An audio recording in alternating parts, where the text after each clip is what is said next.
തദ്ദേശ തെരഞ്ഞെടുപ്പിൽ രാഹുൽ മാങ്കൂട്ടത്തിൽ വിഷയം ചർച്ചയാക്കുവാനാണ് സിപിഎമ്മും ബിജെപിയും ശ്രമിക്കുന്നത്. എന്നാൽ പാലക്കാട് ഈ പരിപ്പ് വേവില്ലെന്ന് പറഞ്ഞിരിക്കുകയാണ് ഷാഫി പറമ്പിൽ എം പി. കാരണം പാലക്കാടിനെ സ്വന്തം കൈവെള്ളയിൽ എന്ന പോലെ അറിയാവുന്ന നേതാവാണ് ഷാഫി പറമ്പിൽ. ഈ വിഷയത്തിൽ കൃത്യമായ നിലപാട് ഷാഫി പറമ്പിലിനുണ്ട്. പാലക്കാട് നഗരസഭയിൽ കഴിഞ്ഞ തവണ ബിജെപി അധികാരത്തിലെത്തിയത് ചില സംവിധാനങ്ങൾ നടപ്പിലാക്കാമെന്ന് പറഞ്ഞുകൊണ്ടാണ്. എന്നാൽ ഈ 5 വർഷം കഴിഞ്ഞിട്ടും ഇന്നും ബിജെപി അതേ കാര്യം ചൂണ്ടിക്കാട്ടി തന്നെ വോട്ട് പിടിക്കാൻ ഇറങ്ങുന്നുവെന്നും ഇത് ജനങ്ങൾ കാണുന്നുണ്ടെന്നും ഷാഫി പറമ്പിൽ പറഞ്ഞു. അതേസമയം കോൺഗ്രസ് നേതാക്കളെ സ്ത്രീലമ്പടന്മാർ എന്ന് വിശേഷിപ്പിച്ച മുഖ്യമന്ത്രി പിണറായി വിജയന് കണക്കിന് കൊടുക്കാനും ഷാഫി പറമ്പിൽ മറന്നില്ല. രാഹുൽ മാങ്കൂട്ടത്തിൽ വിവാദം കത്തിച്ചു നിർത്തേണ്ടത് മുഖ്യമന്ത്രിയുടെ ആഗ്രഹമാണ്.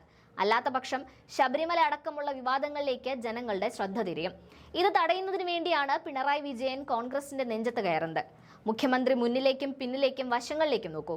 നിങ്ങൾക്ക് ചുറ്റും നിൽക്കുന്നത് പീഡന വീരന്മാരാണെന്നും ഷാഫി പറമ്പിൽ ചൂണ്ടിക്കാണിച്ചിട്ടുണ്ട്. സിനിമാ മേഖലയിൽ നിന്ന് സിപിഎം അനുഭാവിയായ ഒരാൾക്കെതിരെ പരാതി കിട്ടിയിട്ട് പിണറായി വിജയൻ എന്ത് നടപടി സ്വീകരിച്ചു?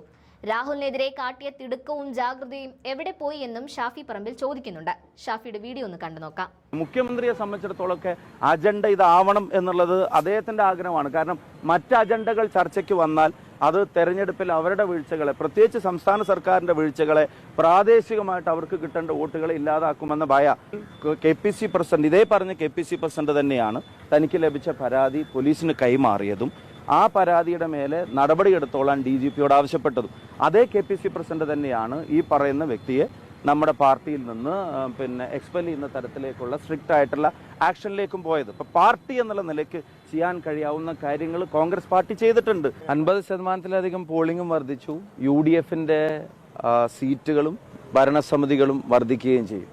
കേരളത്തിലുടനീളം ഈ ലോക്കൽ ബോഡി ഇലക്ഷനിൽ UDF കഴിഞ്ഞ തവണത്തേക്കാളും വലിയ നിലയിൽ മെച്ചപ്പെടുന്ന ഒരു തെരഞ്ഞെടുപ്പായിട്ട് ഇത് മാറും എന്നുള്ളതാണ് ഗ്രൗണ്ടിൽ നിന്ന് കിട്ടുന്ന അല്ലെങ്കിൽ ഫീൽ ചെയ്യുന്ന യാഥാർത്ഥ്യം. എവിടെ ചെന്നാലും പ്രോഗ്രാംസിനായാലും ക്യാമ്പയിനാണെങ്കിലും ഒക്കെ UDF ക്യാമ്പുകൾ വളരെ സജീവമായിരുന്നു. മാത്രമല്ല പലയിടങ്ങളിലും BJP CPM ഡീല് പോലും പലയിടങ്ങളിലും ഉണ്ടാക്കാൻ അവർ ശ്രമിക്കുകയാണ്. ജനങ്ങൾ UDFന് അനുകൂലമാണെന്ന് കാണുമ്പോൾ അത് ഉണ്ടാക്കാൻ വേണ്ടി ശ്രമിക്കുകയാണ്. ഇന്നലെ ഇവിടെ കല്ലേക്കാടുണ്ടായ സംഭവത്തെ സംബന്ധിച്ച് പോലും വളരെ ഗുരുതരമായിട്ടുള്ളൊരു ക്രൈമാണ്. കല്ലെറിഞ്ഞ് കണ്ണ് കളഞ്ഞിരിക്കുകയാണ് ഒരു കുട്ടിയുടെ, ഒരു ചെറുപ്പക്കാരൻ്റെ. ഒരു ന്യായീകരണവും ഇല്ലാത്ത, അറ്റ്ലീസ്റ്റ് ഒരു കാൻഡിഡേറ്റിൻ്റെ വീട്ടിൽ ഇവരുടെ അക്രമത്തെ ഭയന്ന് ഒരു സ്ഥാനാർത്ഥിയുടെ വീട്ടിൽ രക്ഷാർത്ഥം ഓടിച്ചെന്ന് ആ വാതിൽ തുറന്ന് അകത്ത് കയറുമെന്ന് പേടിച്ചിട്ട് അതിൻ്റെ മുമ്പ് വലിയ കല്ലെടുത്തെറിഞ്ഞിട്ട് ആ കുട്ടിയുടെ കണ്ണിന് പരിക്ക് പറ്റി കോയമ്പത്തൂർ ഗുരുതരമായിട്ടുള്ള അവസ്ഥയിലാണ്. അതിന് മുമ്പ് ഇവരുടെ വാഹനം CPM പ്രവർത്തകർ തല്ലി തകർക്കാൻ ശ്രമിച്ചു എന്നുള്ളത് ഇവിടെ വരുമ്പോൾ മനസ്സിലാക്കാൻ ശ്രമിച്ചു. അതിൻ്റെ ഗ്ലാസ്സൊക്കെ തല്ലി പൊളിച്ചു. ഇപ്പം BJP പ്രവർത്തകർ അക്രമം നടത്തി കല്ലെറിഞ്ഞ് കണ്ണ് കളഞ്ഞിരിക്കുകയാണ് ഒരു ചെറുപ്പക്കാരൻ്റെ. അപ്പം ഈ തെരഞ്ഞെടുപ്പ് രംഗത്തെ പരാജയത്തെ ഇവർ മുൻകൂട്ടി കാണുന്നുണ്ട്. എന്താണെങ്കിലും കേരളത്തിൽ UDFന് അനുകൂലമായൊരു ജനവിധി ഈ ലോക്കൽ ബോഡി ഇലക്ഷനിൽ ഉണ്ടായിരിക്കും. ന്യായീകരിക്കാൻ കഴിയാത്ത അതിക്രമങ്ങൾക്കാണ് ഇവർ നേതൃത്വം നൽകുന്നത്. ജനങ്ങളുടെ മുമ്പിൽ പാടെ എക്സ്പോസ്ഡ് ആയിട്ടുള്ള ഒരു ഗവൺമെൻറ്റും അതിൻ്റെ തലപ്പത്തിരിക്കുന്ന ആളുകളും അവർക്ക് വോട്ടിനെ അധികം ഫെച്ച് ചെയ്യാൻ സാധിക്കില്ല എന്ന് മനസ്സിലാക്കുന്നതിൻ്റെയും ഫ്രസ്ട്രേഷൻ അക്രമത്തിലൂടെ UDFന്റെ സ്ഥാനാർത്ഥികൾക്കും പ്രവർത്തകർക്കും നേരെ തീർക്കുകയാണ്. പോലീസാണെങ്കിൽ ഇത്തരം കേസുകളിൽ ഇപ്പം പേരാമ്പ്ര ഇഷ്യൂ വരെ നിങ്ങൾക്കറിയാം, എന്ത് അതിക്രമം നടത്തിയാലും അതിനെ സംരക്ഷിക്കാൻ പോലീസോ അതിൻ്റെ തലപ്പത്ത് ഈ മുഖ്യമന്ത്രി ഉൾപ്പെടെയുള്ള ആളുകളുണ്ട് എന്നുള്ളതാണ്. അത്തരം ആളുകൾക്കാണ് എല്ലാ പ്രൊട്ടക്ഷനും കൊടുക്കുന്നത്, അവർക്കാണ് എല്ലാ സംരക്ഷണവും കൊടുക്കുന്നത്. ജനങ്ങൾ ഇതിനെതിരെ ശക്തമായിട്ട് പ്രതികരിക്കണം. ജനാധിപത്യ സംവിധാനത്തിൽ മത്സരിക്കാനും വോട്ട് തേടാനും ഒക്കെയുള്ള അവകാശം എല്ലാവർക്കും ഉണ്ടെന്നുള്ള ഈ കാലത്ത് പിന്നെയും പറയേണ്ടി വരും.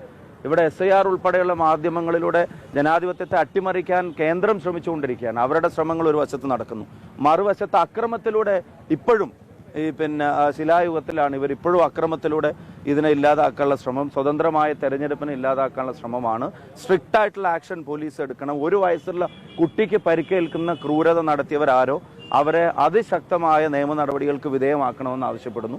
ഈ തെരഞ്ഞെടുപ്പിന്റെ ഘട്ടം കഴിയുമ്പോൾ തീർച്ചയായിട്ടും അതിൽ പോലീസിന് സ്റ്റാൻഡ് പാലക്കാട്ടെ പാർട്ടി ആലോചിച്ച് തുടർ പ്രതികരണങ്ങളും പ്രതിഷേധങ്ങളും ഉണ്ടായിരിക്കും. പാലക്കാടിനെ സംബന്ധിച്ചിടത്തോളം ഞങ്ങൾ കൃത്യമായി ജനങ്ങൾക്കിടയിൽ പറഞ്ഞത് ഈ നഗരഭരണത്തിന്റെ പോരായ്മകളാണ്. ജനങ്ങൾക്കിടയിൽ ചർച്ചയാവേണ്ടതും ചർച്ചയായതും ആ പോരായ്മകൾ തന്നെയാണ്. ഞങ്ങളെ സംബന്ധിച്ചിടത്തോളം ആ വിഷയത്തിൽ ഞാൻ ഇനി അതിൽ കൂടുതൽ പ്രതികരിക്കേണ്ടതില്ല. എല്ലാ ദിവസവും ആ വിഷയം തന്നെ പറഞ്ഞുകൊണ്ടിരിക്കേണ്ട കാര്യമില്ല. വളരെ സ്ട്രിക്റ്റ് ആയിട്ടുള്ള നടപടി കോൺഗ്രസ് പാർട്ടി എടുത്തിട്ടുണ്ട്. അത് ജനങ്ങളുടെ മുമ്പിൽ കണ്ടതാണ്. അതിനെ സംബന്ധിച്ച് ഒരു പാർട്ടി എന്നുള്ള നിലയിൽ ചെയ്യാൻ കഴിയാവുന്ന എല്ലാ കാര്യങ്ങളും കോൺഗ്രസ് ചെയ്തിട്ടുണ്ട്. ബാക്കി നിയമപരമായ കാര്യങ്ങളാണ്. അത് അതിൻ്റെ വഴിക്ക് പോട്ടെ. ഞങ്ങൾ ജനങ്ങളോട് പറയാൻ ശ്രമിച്ചത് നഗരഭരണത്തിൻ്റെ വീഴ്ചകളാണ്, സംസ്ഥാന ഭരണം നടത്തുന്ന വീഴ്ചകളാണ്, ശബരിമല ഉൾപ്പെടെയുള്ള വളരെ സീരിയസ് ആയിട്ടുള്ള ഈ ഒരിക്കലും ന്യായീകരിക്കാൻ കഴിയാത്ത CPM-ന്റെ അണികൾക്കോ അതിൻ്റെ പ്രാദേശിക നേതാക്കന്മാർക്കോ പോലും യോജിപ്പില്ലാത്ത തരത്തിൽ ഒരു സർക്കാർ സംവിധാനം ഇങ്ങനെ ഇറങ്ങി നിന്ന് അയ്യൻ്റെ സ്വർണം കവർന്നതുൾപ്പെടെയുള്ള വിഷയങ്ങളാണ് ജനങ്ങൾക്കിടയിൽ ഞങ്ങൾ ചർച്ചയാക്കിയിട്ടുള്ളത്. ഇപ്പം തെരഞ്ഞെടുപ്പിൻ്റെ അജണ്ടകൾ അതൊക്കെയാണ്. അതനുസരിച്ചായിരിക്കും ജനങ്ങൾ വോട്ട് ചെയ്യേണ്ടത്, അതനുസരിച്ചായിരിക്കും ജനങ്ങൾ വോട്ട് ചെയ്യുക, അതനുസരിച്ചായിരിക്കും കേരളത്തിലെ റിസൾട്ട് വരിക എന്നുള്ളതാണ് ഞങ്ങളുടെ അക്കാര്യത്തിലുള്ള ഒരു കണക്കുകൂട്ടൽ.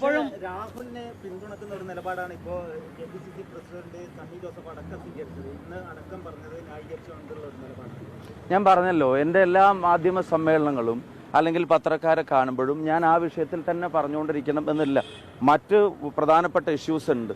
ആ വിഷയത്തിൽ KPCC പ്രസിഡന്റ്, ഇതേ പറഞ്ഞ KPCC പ്രസിഡന്റ് തന്നെയാണ് തനിക്ക് ലഭിച്ച പരാതി പോലീസിന് കൈമാറിയതും ആ പരാതിയുടെ മേലെ നടപടിയെടുത്തോളാൻ DGPയോട് ആവശ്യപ്പെട്ടതും.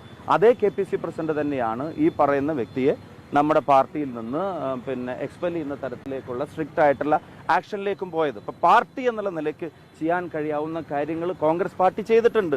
അത് മറ്റൊരു പാർട്ടിയും ചെയ്യുന്നില്ല. മുഖ്യമന്ത്രിയെ സംബന്ധിച്ചിടത്തോളമൊക്കെ അജണ്ട ഇതാവണം എന്നുള്ളത് അദ്ദേഹത്തിൻ്റെ ആഗ്രഹമാണ്. കാരണം മറ്റ് അജണ്ടകൾ ചർച്ചയ്ക്ക് വന്നാൽ അത് തെരഞ്ഞെടുപ്പിൽ അവരുടെ വീഴ്ചകളെ, പ്രത്യേകിച്ച് സംസ്ഥാന സർക്കാരിൻ്റെ വീഴ്ചകളെ, പ്രാദേശികമായിട്ട് അവർക്ക് കിട്ടേണ്ട വോട്ടുകളെ ഇല്ലാതാക്കുമെന്ന ഭയ മുഖ്യമന്ത്രി എന്നിട്ട് കോൺഗ്രസിനെ അകാരണമായി ആക്ഷേപിക്കുകയാണ്. അദ്ദേഹത്തിൻ്റെ ഇടത്തും വലത്തും മുന്നിലും പിന്നിലും നോക്കണം എന്ന് വെച്ചാൽ മന്ത്രിസഭയിലും MLA-മാരുടെ പട്ടികയിലും ഓഫീസിലും നോക്കണം. എന്നിട്ട് വേണം മുഖ്യമന്ത്രി കോൺഗ്രസിന് ഇത്തരം കാര്യങ്ങളിൽ ഉപദേശിക്കാൻ. പക്ഷെ ഞങ്ങൾ അതീവ ഗൗരവതരമായ മറ്റു ചോദ്യങ്ങൾ ഉന്നയിക്കുന്നു. പത്മകുമാറിനെ പോലൊരാൾ ശബരിമല കൊള്ളയിൽ അകത്തായിട്ട് എന്താണ് കേരളത്തിൻ്റെ മുഖ്യമന്ത്രിയുടെ പ്രതികരണം?